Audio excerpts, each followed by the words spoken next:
Speak to us, Lord. Speak to us, for we're listening. Show us the way home. Show us the way through the struggles and the hardships, the joys and the fellowship to a place called heaven, here on earth, that we might be a part of your work. So inspire us through your Spirit, that in the words of our scriptures and in my words and the meditations of all of our hearts, why we might be transformed into your people who leave this place eager to be about your work and to share the great good news of your love, your grace, your truth, your justice, your mercy with all who we encounter, whether here or far away. Speak, Lord. We're listening. Amen. In those days, the word of the Lord was rare, and visions were not widespread. A world divorced from holy connection. To many, it was a time when God seemed absent or silent. People have forgotten who they were and who they were called to be.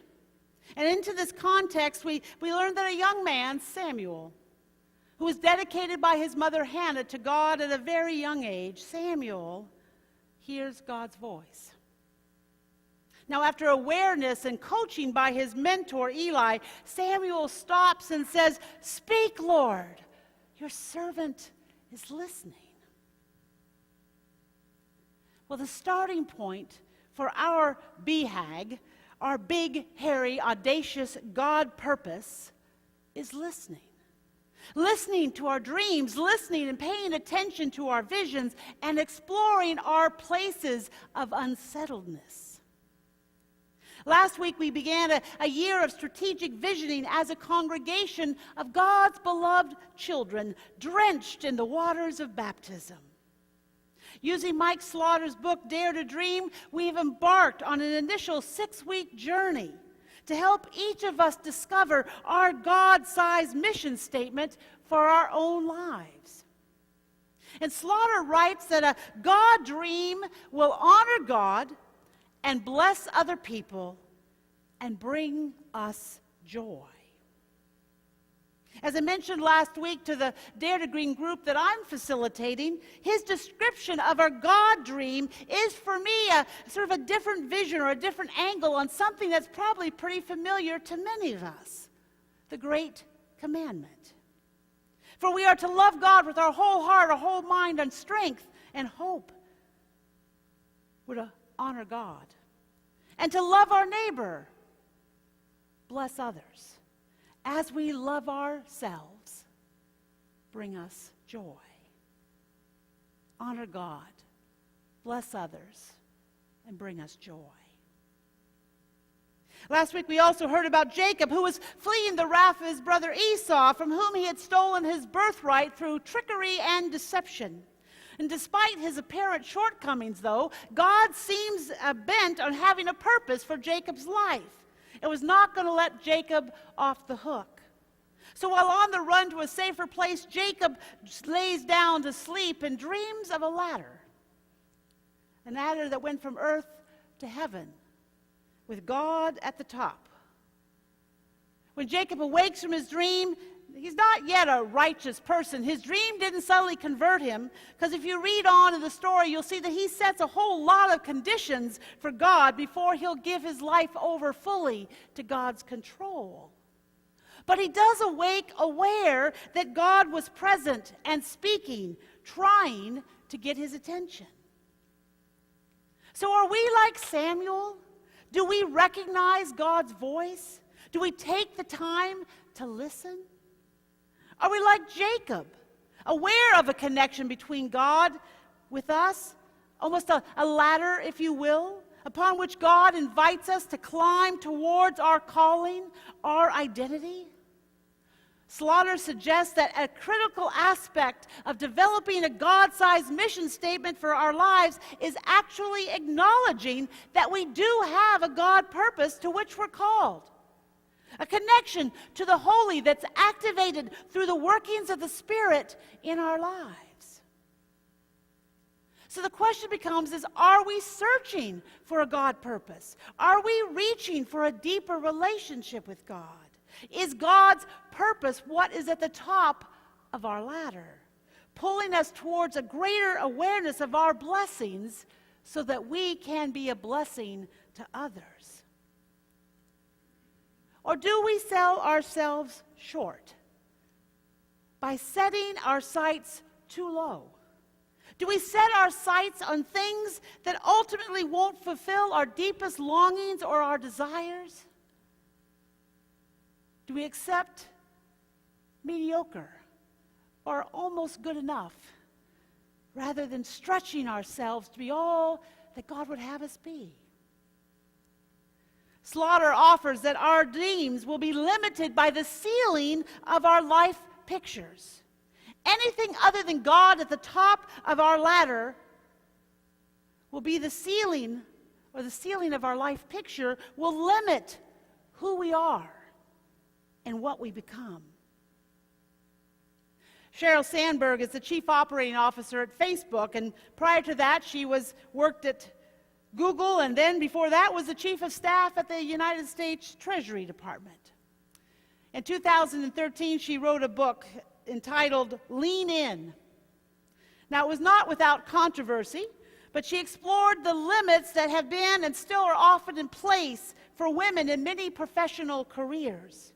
These limits are both external, established by institutions and organizations and systems.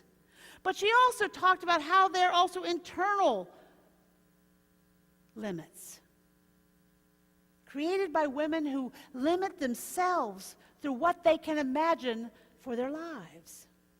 So in the book, she encourages women to lean in to their ambition, to engage their own life course and push ahead, to push against those things that would be roadblocks and obstacles.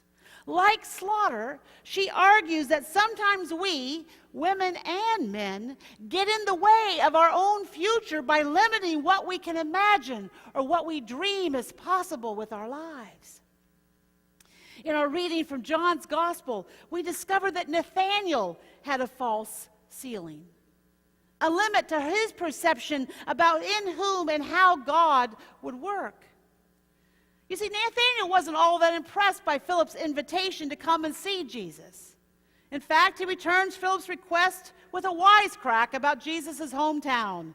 Can anything good come out of Nazareth? You see, Nazareth wasn't a good place to put on your CV as your place of origin. It was kind of a dump. It didn't feature in any of the Old Testament prophecies. There was no great persona had ever come from there. It wasn't the seat of any power. It was a simple backwater town. Nazareth was nowhere. So Jesus came from Nazareth. So hence Jesus came from nowhere and therefore must be a nobody. Can anything good come out of Nazareth? Well, Nathanael's question can seem pretty jarring to us. But I suspect if we're honest, have we not also made initial judgments about people, maybe based on their place of origin, their residence, their family, their education, or their status in society? I mean, would we really have reacted with any less skepticism than Nathanael when we were invited by Andrew to go and see? I mean, how could some nobody from no place be a fulfillment of Moses' prophecy? Despite Philip's sense that in Jesus he had met the anointed one of God, Nathanael was not convinced. Now, the story tells us that Nathanael, when all this was going on, was sitting underneath a fig tree when Philip came over to him and when Jesus first saw him. Now, I realize it seemed like an odd thing to note. I mean, who cares where Nathanael was sitting? Why would such a seemingly insignificant detail be something that John captured in this particular story? Well, you see, sitting under a fig tree, sitting under your own fig tree, is a symbol of comfort and blessing in the language of the Old Testament. Again and again, the prophets use that image to evoke feelings of longing for peace and consolation, To be under your fig tree was to be home, to have arrived. So Nathanael was standing in that space, a place of home, a place of comfort. Nathanael was living in safety under his fig tree. He was secure in what he was looking for and who God was.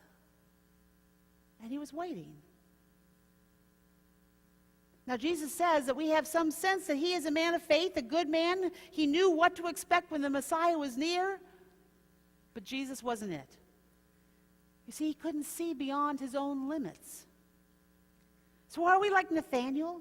Are we living in our assumptions, our assurances, clear about how God works and is working, knowing through whom we'll meet God and knowing where? I mean, think about it for just a moment. Where would we, like Nathanael, not expect someone of God to come from, or to look like, or to sound like, or to be like? What assumptions or maybe even prejudices have created a safe, shady space under which we can live? Safe and secure against others, against the mysterious workings of God. What have we put at the top of our ladders that limit our visions and our dreams? Jan Richardson wrote, "What is the fig tree you will need to leave in order to see the more amazing things that God has in store?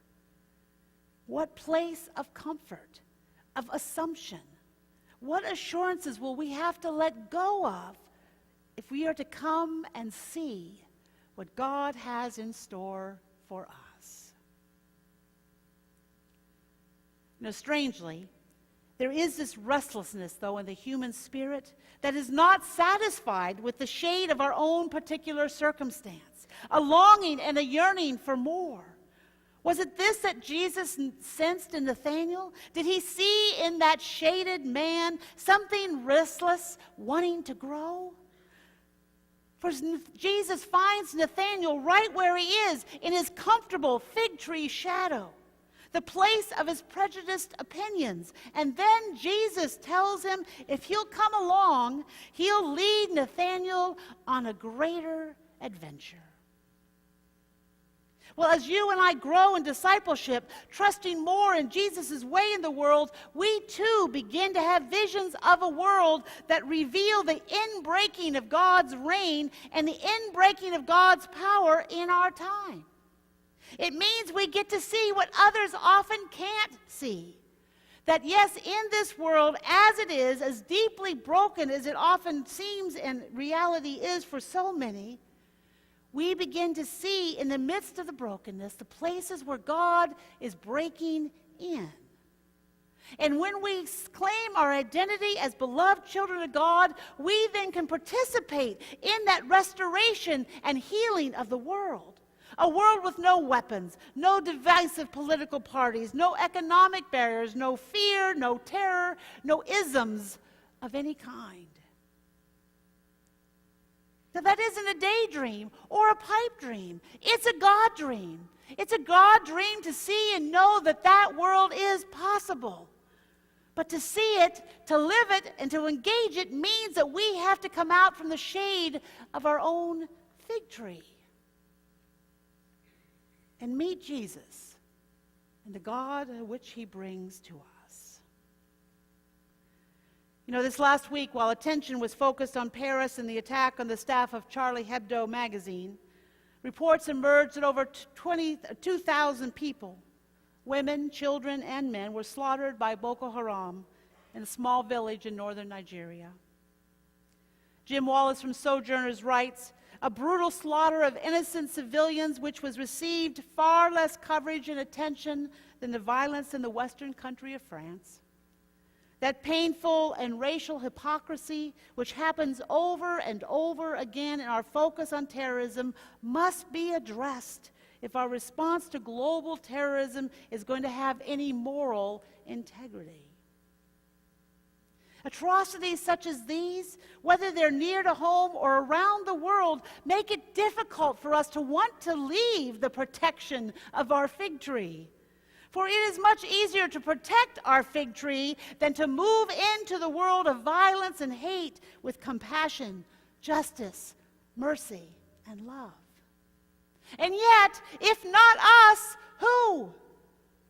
Now you have to realize that Charlie Hebdo magazine in the past has often satirized all religions, not unlike fundamentalists of any stripe who stereotype or characterize with that which with they disagree.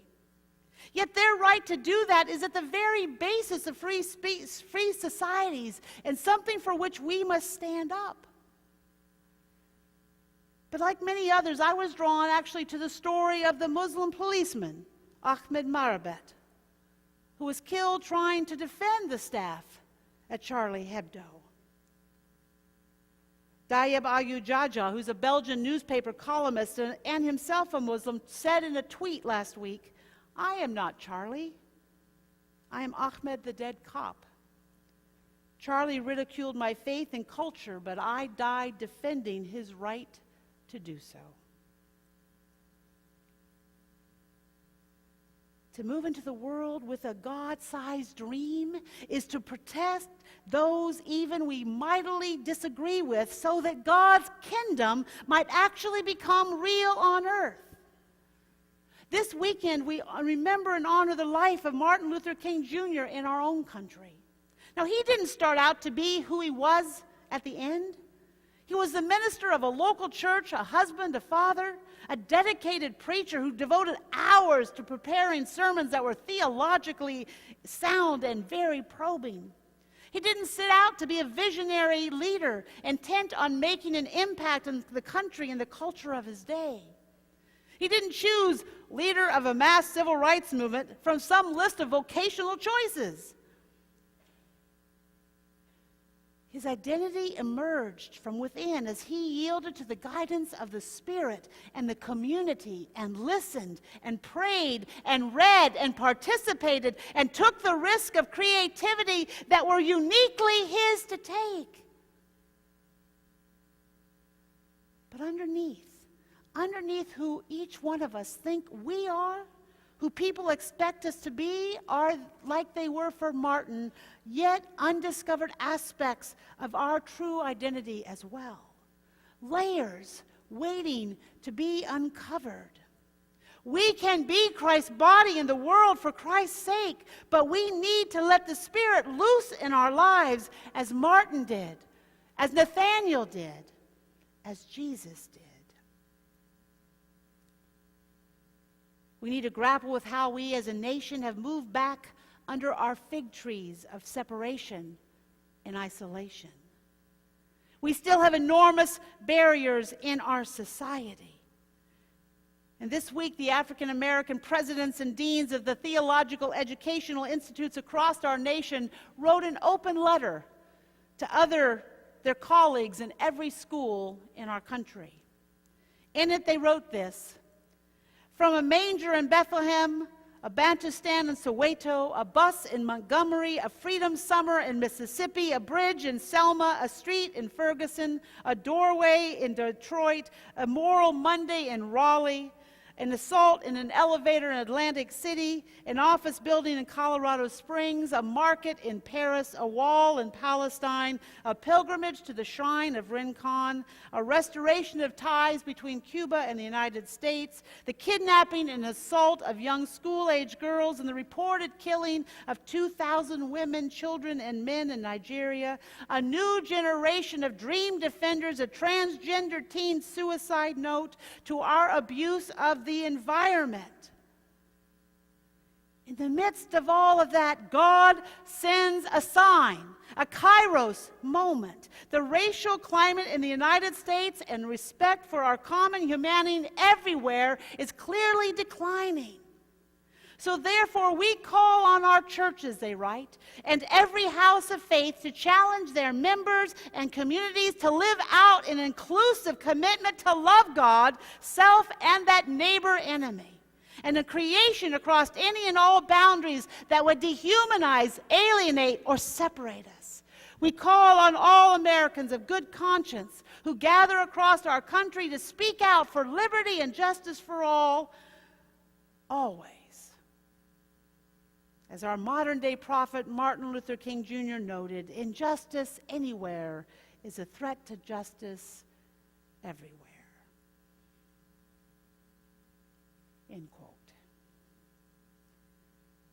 Sisters and brothers, it's incumbent upon us as a people of faith, as followers of Jesus, to hear their words. Overcoming these many forms of alienation and oppression, whether based on race or gender or sexual orientation or socioeconomic divisions or age groups, is so that Christ will be revealed in love actualized. This is risky business. It will often mean that we will stand out from our friends and our family. We will be called names. We will feel isolated, and people will wonder what has gotten into us.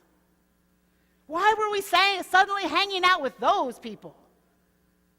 But following Jesus means that we're open to an adventure in which our assumptions are always being disturbed. Our comfort zones are always being challenged. When Jacob awoke from his dream, he placed stones at the spot where he had slept, acknowledging his encounter with God. Neil Armstrong, the first man to step foot on the moon, is reported to have actually carried with him a piece of the cloth and wood from the original 1903 Wright Flyer. A memorial to Orville and Wilbur Wright and all those who had dared to dream that human beings could soar. Last Sunday, those of us who were here dipped our hands in the water and took a shell to remember as a memorial station, something that we could touch that would remember and remind us of who we are and who we are called to be. If you were not here last week, then come after worship and take a shell out of the water that is on the communion table. Take it so that you too can see it and touch it and hold it. For we need a memorial stone to remind us of whose we are and where we're going as we live out in the world far from the shade of our fig tree. This week we will continue to ask ourselves what makes us come alive and to begin to explore where the greatest needs we see in the world around us are. For you see, when those two things intersect, is where we'll begin to discover our BHAG, our God-sized mission for our life. If we're ready to raise the roof on our expectations of what God can do through us, we will find the courage and the conviction to move from under our comfort trees to spaces of dreams and visions, to lives of action and transforming grace. When we do, we can expect to see the sky split open and the angels all around. And we'll find ourselves climbing up the ladder, finding that the room at the top for all, because it's where we find God's kingdom. May God make it so. Amen.